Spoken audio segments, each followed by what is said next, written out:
Hello everyone, welcome back to our chemistry class. Today we are going to take up a new chapter, that is chemical bonding. Now in this chapter we'll study what is chemical bonding, what are the different types of chemical bonding, what are their features, and what are the conditions required for formation of that type of bonds, and what are the important characteristics of that types of bonds. So before starting with the chemical bonding, we'll start with why do atoms combine to form molecules. So during this combination of atoms to form molecules, some electronic rearrangement takes place. And why do this electronic rearrangement takes place? What is the cause behind this rearrangement? So that we are going to take up. So first take up with the topic that is, I think that is chemical bonding. So now look at this.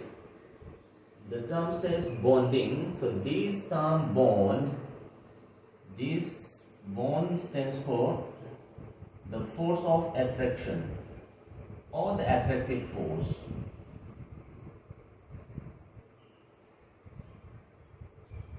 The force of attraction or the attractive force between the combining atoms. So that attractive force between the combining atoms is known as bond. Now the question is, why do atoms combine to form molecules?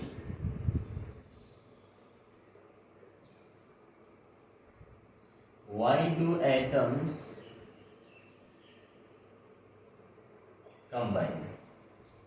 Now the question is, why do atoms combine? The answer to this question lies in gaining the stability, because if a particular atom combines to form molecule with another atom, then after combination both the combining atom has to attain stability. So the only purpose for combination of these atoms to form chemical bond is to gain stability.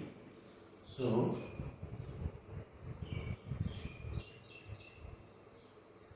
this is to gain stability. In order to gain stability, these individual atoms combine to form molecule, that is, they combine to form chemical bond. Now the question is, what is the meaning of stability? Now, while discussing electronic configuration, we said the 18th group element, also known as noble case or inert case, this 18th group element has got 8 electrons in the valency cell. That is what we call as octet. So these noble case or inert case were called so because of the least reactive nature of these elements. Since they have complete octet, octet means having 8 electrons in the valency cell, they don't require any more electrons. So there is no requirement for losing of electron, gaining of electron, or sharing of electrons, as they have the complete electrons in the valency cell. So the first thing that comes into mind is, when these elements combine, they always try to attain the noble gas configuration. Once the combining atom attains noble gas configuration, each combining atom will stabilize. So to answer this question, why do atoms combine? Atoms combine to gain stability. why after combination these atoms gain stability? So the first thing that comes into mind is after combination of these atoms, each combining atom has to attain the noble gas configuration. Once the noble gas configuration is attained, we say that these combining atoms will be stabilized.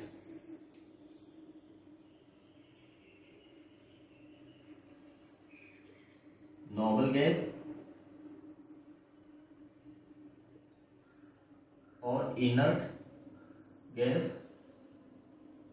configuration. Noble gas or inert gas configuration. So this noble gas or inert gas configuration is nothing but to attain duplet or octet. Octet means 8 electrons in valence cell. Duplet means 2 electrons in valency cell.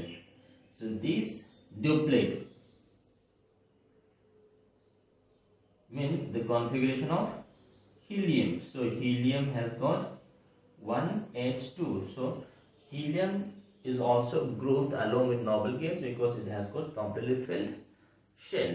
So 1s2 is completely filled shell. If any of the atoms, so this is for lower atoms like hydrogen, lithium, beryllium, etc. This will always try to attain noble gas configuration, that is of helium. So attaining 2 electrons in the valency cell. So they are having 2 electrons in the valency cell. So this also attains the noble gas configuration. And the rest of these elements, we have looked at this: neon, argon, krypton, xenon, and the last one is radioactive, which I am not going to mention here. All this has got NS2 and P6. So 6 plus 2 we have 8 electrons, and this N is the principal quantum number of valency cell. So the valency cell contains 8 electrons. Once the valency cell contains 8 electrons, they will try to gain additional stability. So to gain this, they try to combine with another atoms. And during this combination, some attractive force exists, and that attractive force is what we call as chemical bond, because this is between the combining atoms, chemical species. Now this later on, as the science develops, we define a number of compounds of noble gas. So this explanation seems to be incorrect, but for the first time we use this concept to explain the stability of the atoms in a chemical bond, because this was the first thing that comes into mind. But later on we found that there are many compounds even after formation of chemical bond that doesn't have noble gas configuration, but still those molecules are stable. So ultimately look at this: during this chemical process, only the electrons present in the valency cell is involved, because before this valency cell all the electrons are completely paired up. That means inner shell orbitals are completely filled. As the inner shell orbitals are completely filled, so there is no requirement of those electrons to be involved in chemical bond formations. So only the electrons present in the valency cell are used in chemical bond formation. Now since only the electrons present in the noble gas are used in formation of chemical bond, this was given a name, that is electronic theory of valency. So, electronic theory of valency says only the electrons present in the valency cell undergoes rearrangement either by losing or by gaining or by sharing, so that each combining atom will try to attain the noble gas configuration, that is having 8 electrons in the valency cell known as octet, or having 2 electrons in the valency cell known as duplet. So once the octet or duplet is attain stability will be increased, that is gaining of stability. So that is electronic theory of valency. That is only valence shell, valence means outermost shell,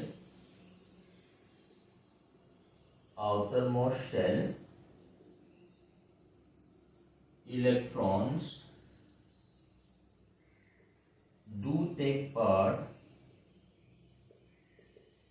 in chemical bond formation. That means only the electrons present in valency cell determines whether the atoms will combine so that it gains additional stability of this next noble gas configuration having 8 electrons in the valency cell or 2 electrons in the valency cell. So this is what we call as electronic theory of valency. So simply says the electrons present in the valency cell has to involve during chemical bond formation.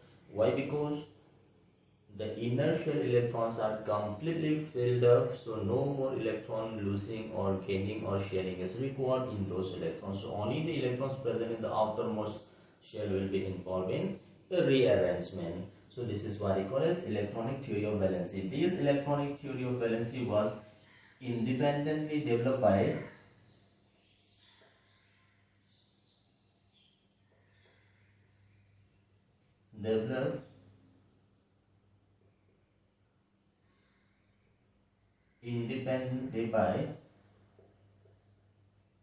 Lewis and Koshel.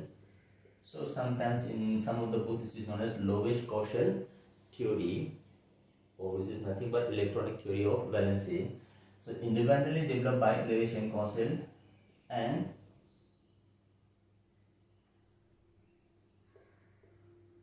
popularized by Orgel. So the credit goes to Lewis and Koshel for independently developing this electronic theory of valency. Now, so we are starting from this. Atoms combine to gain stability. So to explain this gaining stability, we say that each combining atom has to attain either duplet or noble, that is octet configuration, that is noble gas or inert gas configuration. So why this noble gas configuration? Because noble gas were found to be the least reactive of all the elements present in the periodic table. So these were least reactive. The least reactivity was explained based on this concept of duplet or octet, having 2 electrons or 8 electrons in the valency cell, that is completely filled valency cell. So according to this Lewis and Koshel, that is the electronic theory of valency, the combining atom will rearrange itself in such a way that after formation of chemical bond, they will try to attain the configuration of next noble gas or inert gas. So once this noble gas or inert gas is attained, the molecule in the combining atoms in the molecule will then gain extra stability. And according to this electronic theory of valency, this is what called as electronic theory of valency, means only the electrons present in the valency cell has to undergo or during chemical reaction only these electrons takes place. But now look at this, as I told you, there are many compounds in which the combining atom doesn't have this octet or duplet, but still the compound is stable. So ultimately the final explanation for this stability, this stability is explained based on energy, because the stability of any system is mainly depend on the only thing that depends is the energy. So during chemical bond formation, some energy is released. As the energy is released, the total energy content of the system is decreased. As the potential energy of the system is decreased, the stability of the molecule will gain.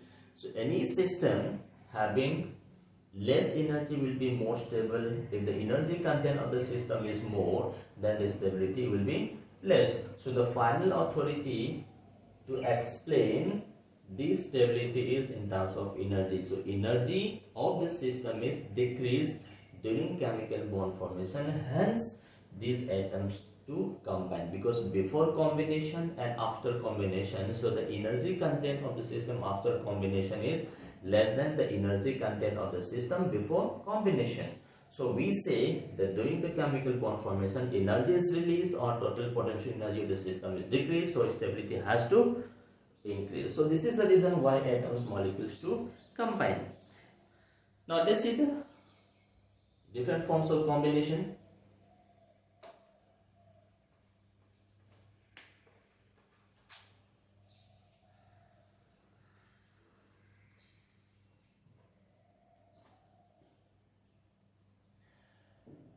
Now this bond is of three different types. Mainly this is broadly classified into two different types, ionic bond and covalent bond. So we'll take up one by one.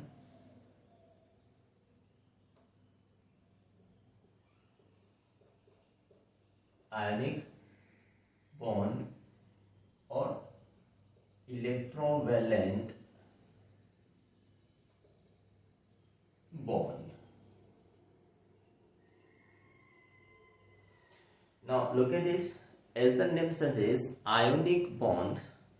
So this is an attractive force between two oppositely charged ions. This is electrostatic or Coulombic force of attraction between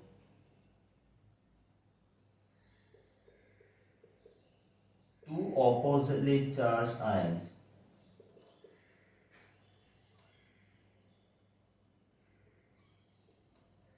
That is the attractive force between cation, that is positively charged, and the anion, negatively charged.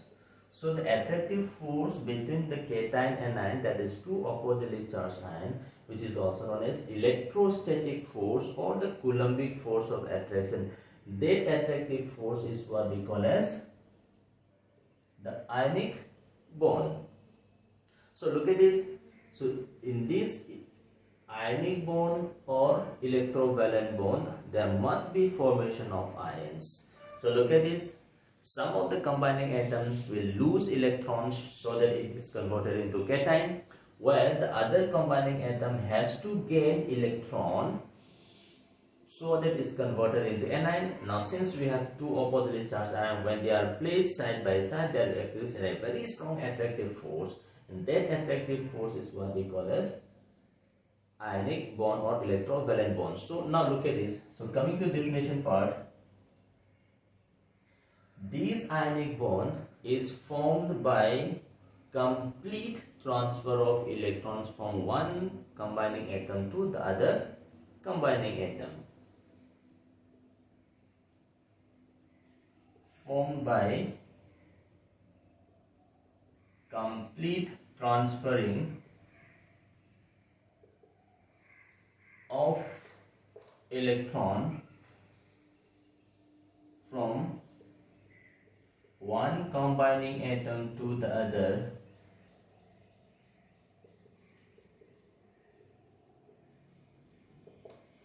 So by this complete transfer of electrons from one combining atom to other combining atom, one of the atom is converted into cation, the other is converted into anion, and by doing this, the combining atoms will try to attain the configuration of next noble gas.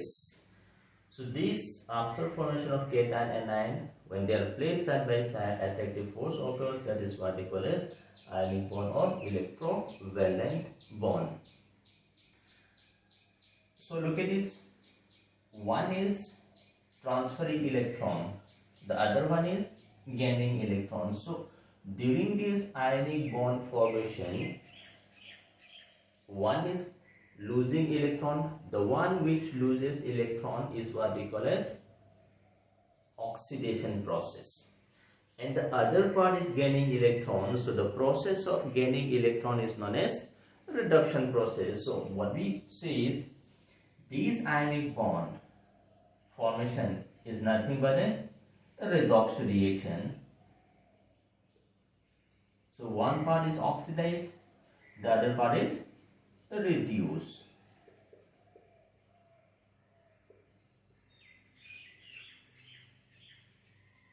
So by doing this, the combining atoms will try to attain noble gas configuration. So oxidation,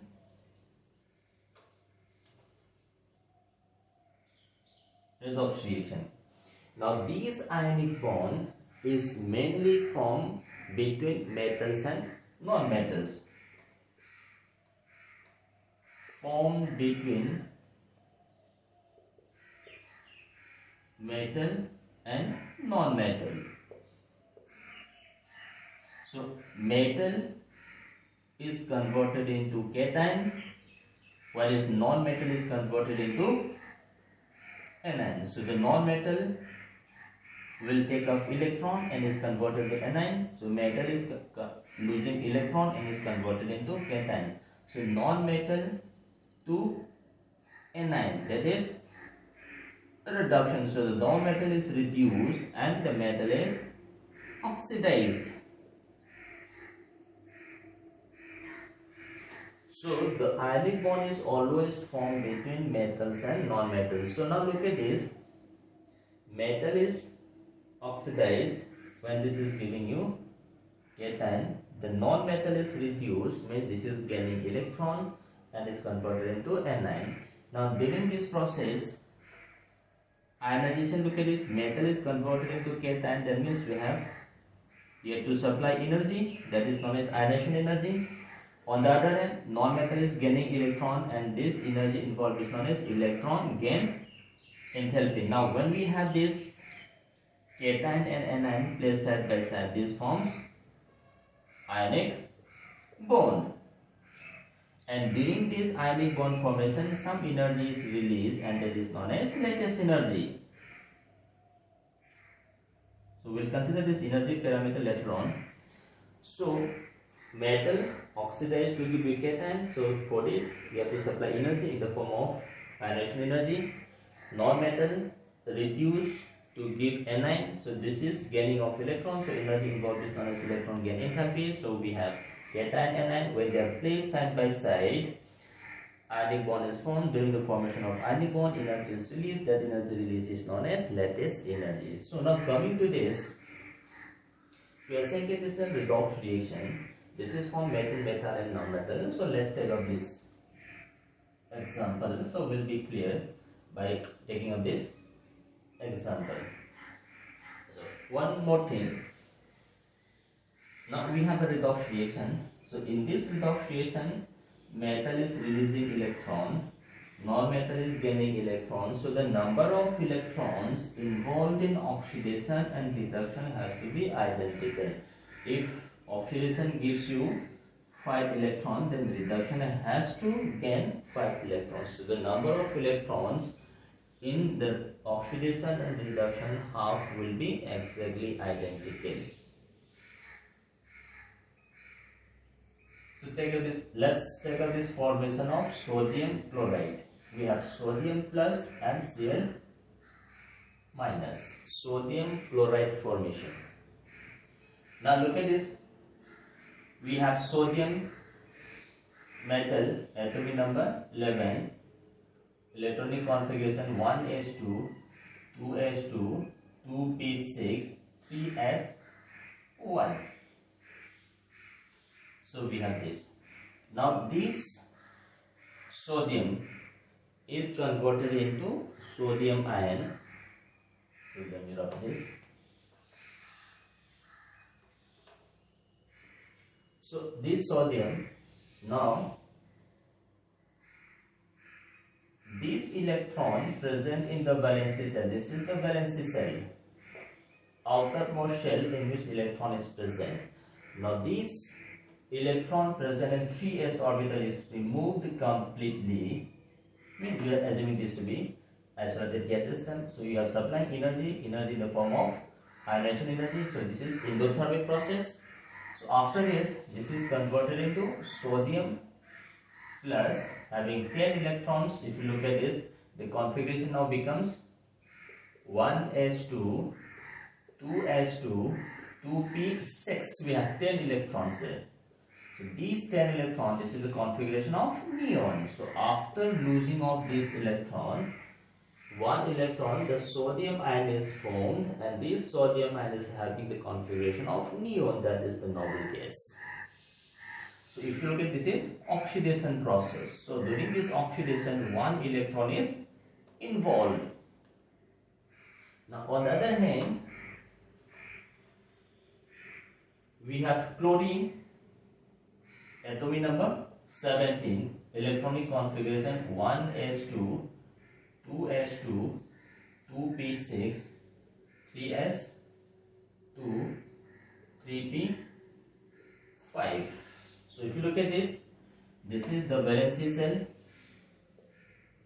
So valency cell contains 7 electrons, 2 in s orbital and 5 in p orbital. So we have total 7 electrons.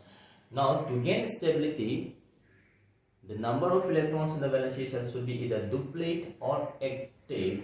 So one more electron is required.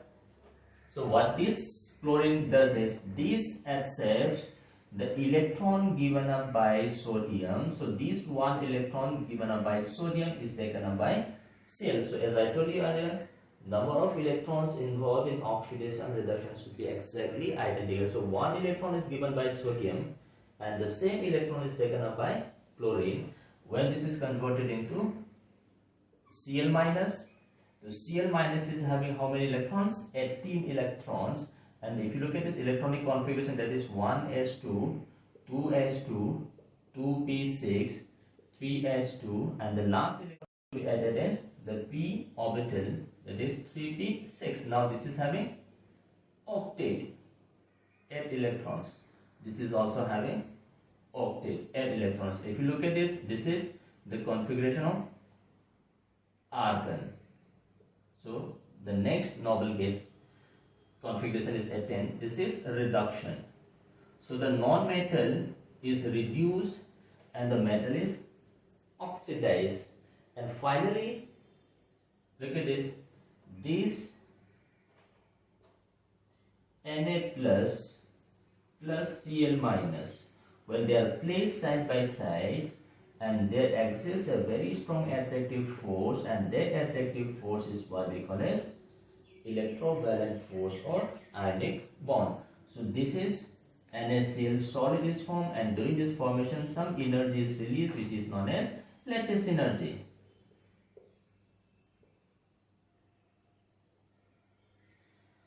So this is how by loss of electron or by gain of electron the combining atom try to write a noble gas configuration. Now, so if you look at this very carefully, while defining the why two atoms combine, we are given a theory that is known as electronic valency theory. So look at this, these inertial electrons are completely filled up. So only this electron present in the valency cell is undergoing a rearrangement. So electrons in the valency cell. So now, these can also be defined in this way, that is Lewis dot cross structure. That means we are going to define these valence electrons by use of dot or cross. Now take is sodium. Now sodium has got one electron in the valency cell, so we represent this electron by dot. So this dot or cross represents the electrons present in the valency cell. Now these combines with Cl. Cl has got 7 electrons in the valency cell, so I represent these electrons by cross. So Cl requires 1 electron, sodium can give up 1 electron, so that this attains noble gas configuration. So what is happening is, during this chemical bond formation, this electron present in this valency cell of sodium is completely transferred to Cl, when this gives you Na plus. So 1 electron present in the sodium is transferred to the Cl, and Cl completely gains the electron. So chlorine by gaining electron attains noble gas configuration, and similarly sodium by losing electron it acquires noble gas configuration. So this structure is what we call as Lewis dot or cross structure. This is simply the representation of electrons by dot, valency shell electrons by dot or by cross. So this is how sodium chloride is formed, by complete transfer of electrons from one atoms to another atoms. Let me explain some more examples here.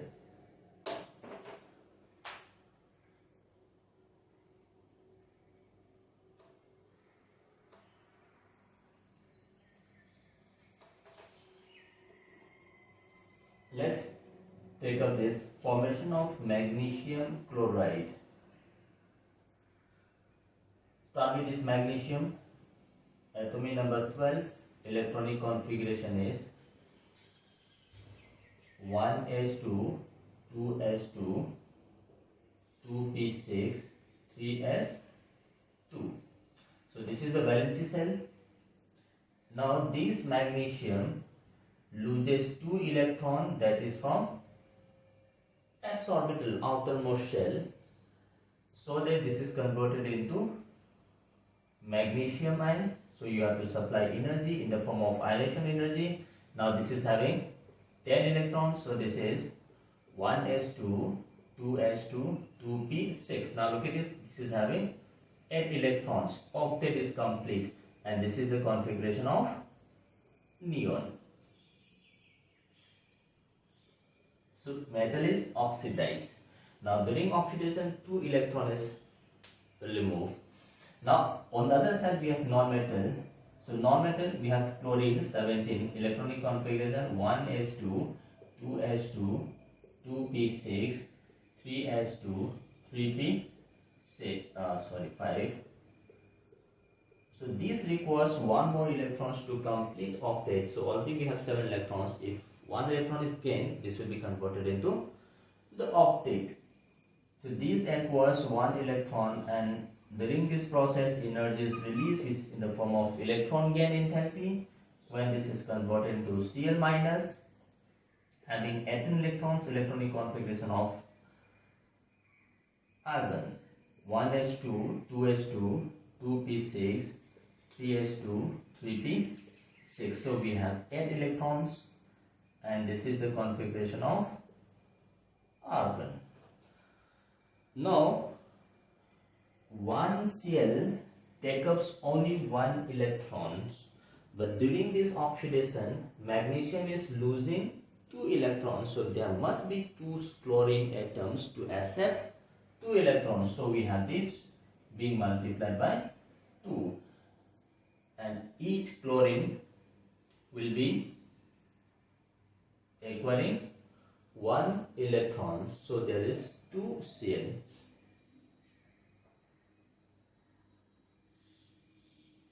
So we have looked at this magnesium plus 2 combines with 2 Cl minus, and this gives you MgCl2 solid. So in terms of Lewis dot cross structure, so we have looked at this magnesium. So magnesium contains 2 electrons in the valency cell. So we represent these 2 electrons by dot. We have 2 Cl, and each Cl has got 7 electrons in the valency cell. So we represent this by cross.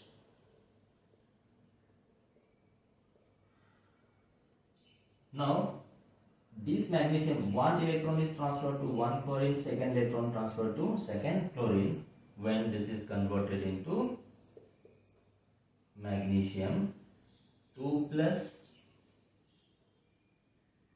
and the Cl, each Cl acquires 1 electron each,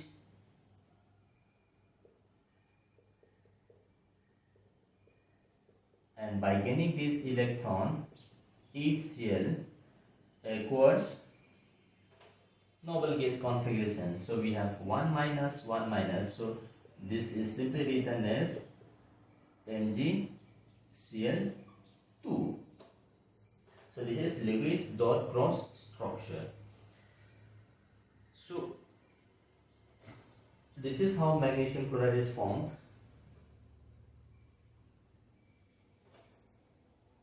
Let's take up this calcium oxide formation.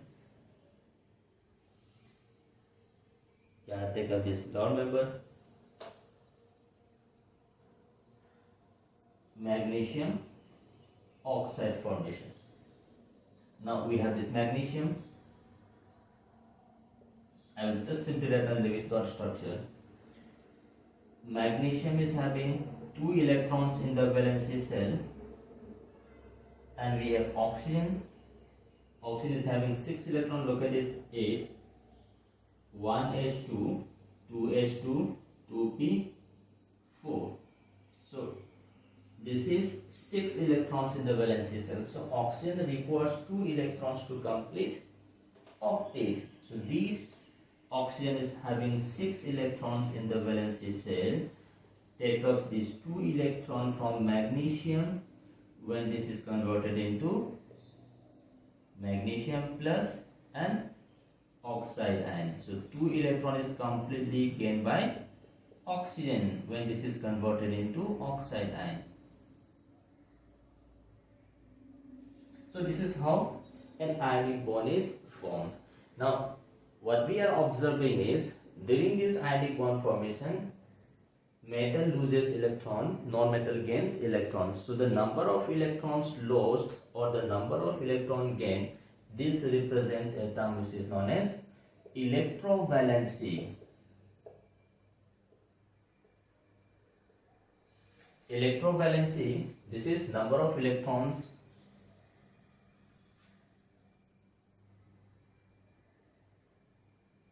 with is charge on the cation or anion. So cation. So we are talking about electrovalency, that is charge on cation and anion. So look at this. We have this magnesium oxide. So magnesium plus 2. So the charge on magnesium is plus 2. So electrovalency is 2. Oxide minus 2. Electrovalency is 2. Take this magnesium chloride. Charge on magnesium is plus 2. Cl is minus 1. So the electrovalency of magnesium is 2. Cl is 1. Take this NaCl. Electrovalency of NaCl. Na plus 1, 1. Cl minus 1, 1. So simply saying, this is the combining capacity of cation and anion in an ionic bond. So having learned this, we will go to the conditions required for ionic bond formation.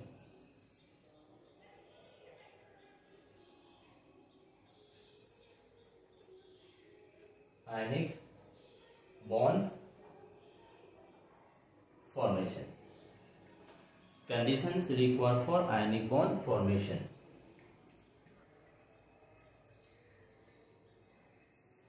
First condition, the electronegativity difference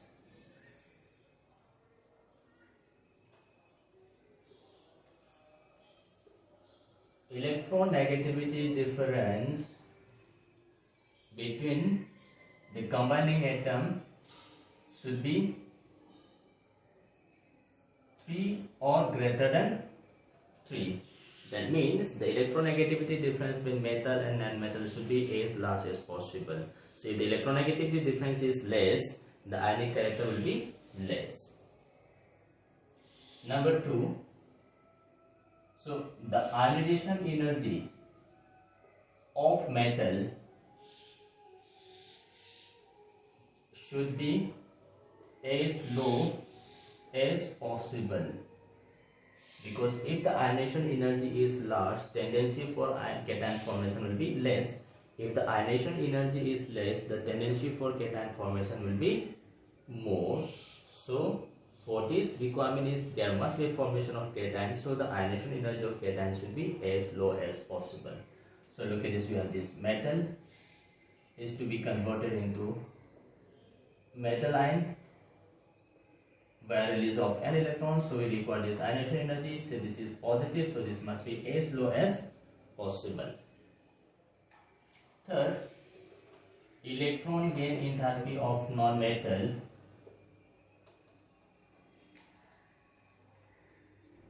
should be large negative, because for most of the non-metals the first electron gain enthalpy is always negative, that is energy release. Second onwards, that is positive.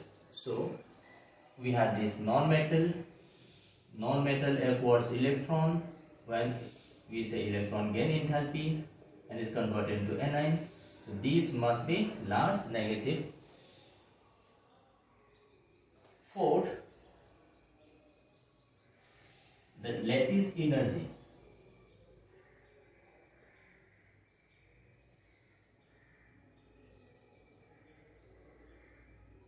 should be large negative.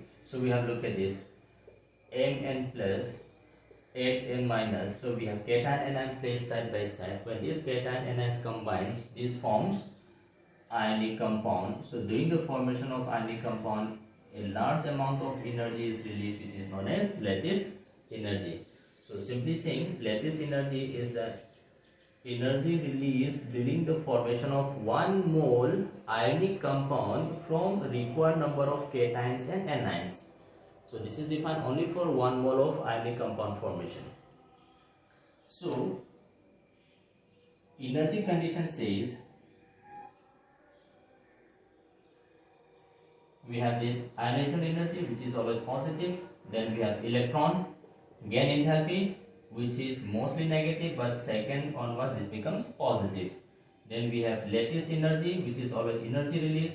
So the total energy involved should be large negative, that is ionization energy plus electron gain enthalpy plus lattice energy. This summation of these three energies should be negative.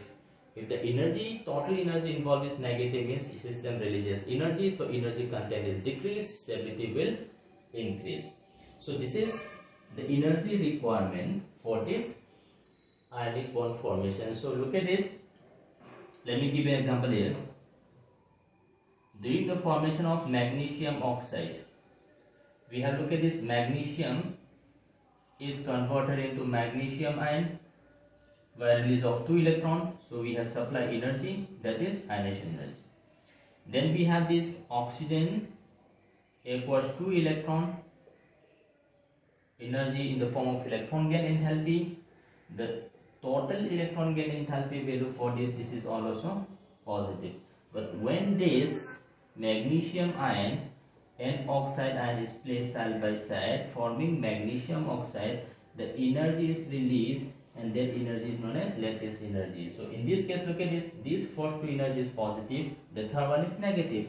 So this compound exists because this negative value is greater than these 2 positive value. So most metal oxides exist because the lattice energy is greater than sum of ionization energy and electron gain enthalpy. So this energy condition should be satisfied for ionic compound to be formed. So electronegative difference should be large, ionization energy should be low, electron gain enthalpy should be large negative, lattice energy should be negative, large negative, and this energy condition, total energy system, should be large negative. That is the condition required for formation of ionic bond. Having learned the conditions required for formation of ionic bond, let's go to the general properties of ionic compounds. General properties of ionic compounds.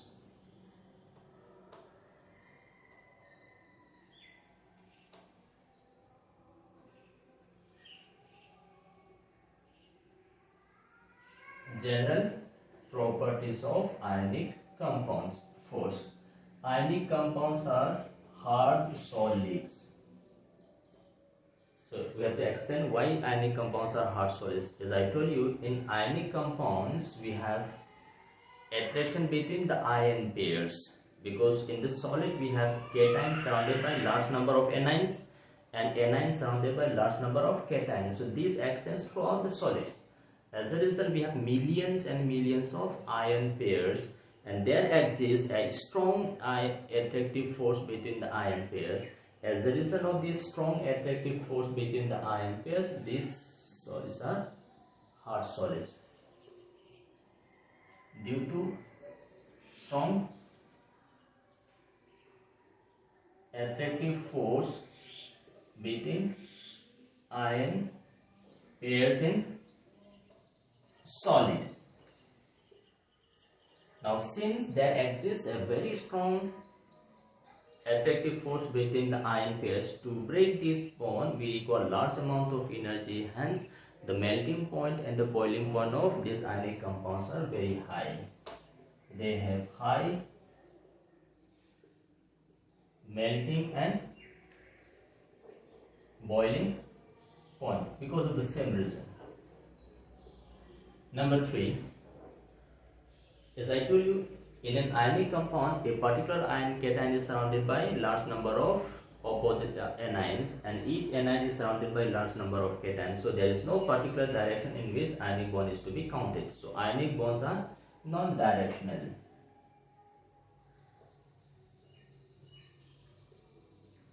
There is no proper direction for which we can say that ionic bond is forming in this particular bond. Because suppose take this NaCl, we have sodium ion. Sodium ion is surrounded by Cl, Cl, Cl, Cl, Cl in all possible directions. So we cannot take this a particular to be the direction of bond. Number 4, these solids are non-conductor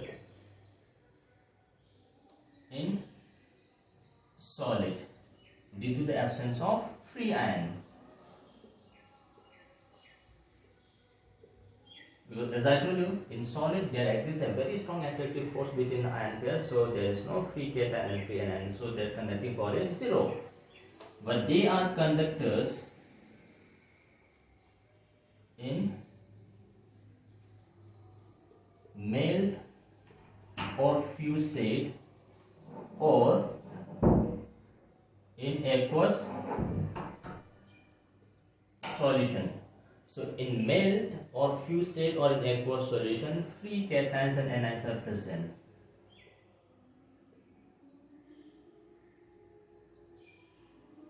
So due to the presence of these free cations and anions in the melt form or in aqueous solution, the aqueous solution or melt form will show conducting power. So we say these are electrolytes. So electrolytes are the substance which on fusion or in aqueous solution gives conducting solution. So this is due to presence of free cations and free anions. Number 5, these ionic bonds or the ionic compounds, they are generally soluble, so with a solubility.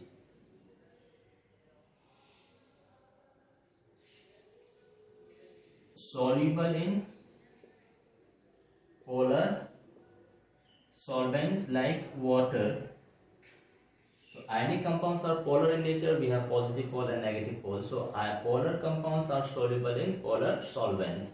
So look at this. Oxygen is more electronegative, so oxygen will acquire negative, hydrogen will acquire partial positive. So again, the bond between hydrogen and oxygen is polarized due to electronegativity difference. So polar compounds are soluble in non-polar solvent. Insoluble in non-polar solvent. These non-polar solvents are also known as organic solvent like benzene, carbon tetrachloride, etc. These are non-polar compounds. So the reason for this being solubility is hydration enthalpy. Look at this, we have sodium chloride. Now we have sodium plus Cl minus. So this is positive. The negative terminal of solvent will be attracted towards the positive part, and the positive part of the solvent will be attracted towards the negative. So therefore we say this type of interaction occurs.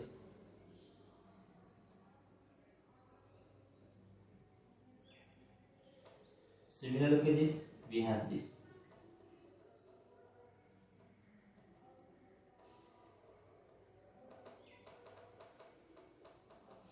because of this, look at this, we have interaction between dipole, positive, negative, negative, positive.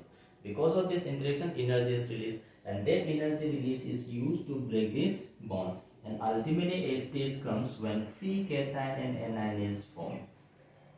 This is surrounded by a layer of solvent. Here the solvent is water.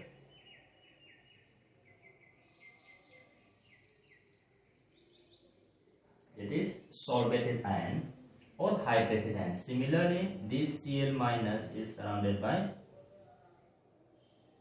a layer of water molecules.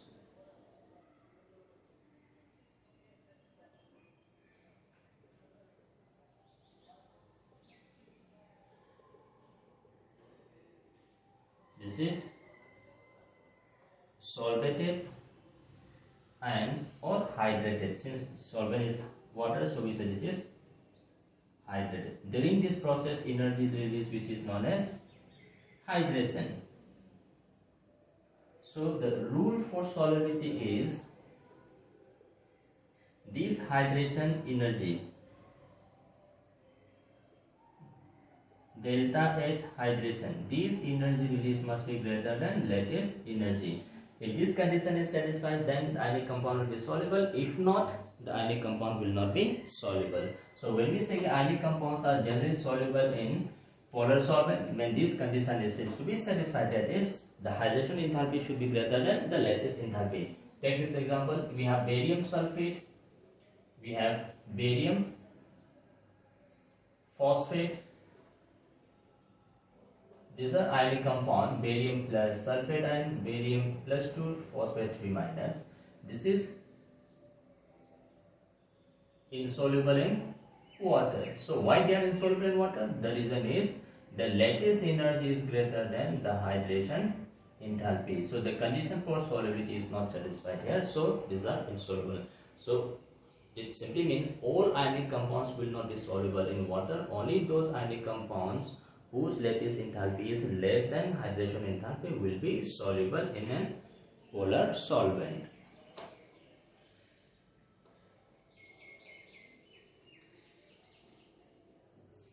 Number 6. The properties of ionic compounds are the properties of ions. Take this, we have NaCl, KCl. So all these compounds will show the property of Cl minus. So if you take all these samples and test for Cl minus, all will give you the positive test for Cl minus. So basically the ionic compound is the property of ions present. Number 7.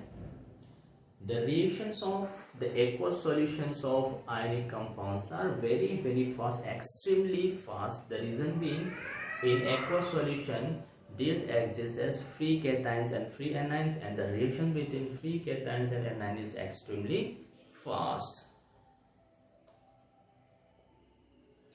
The reaction between aqueous solution of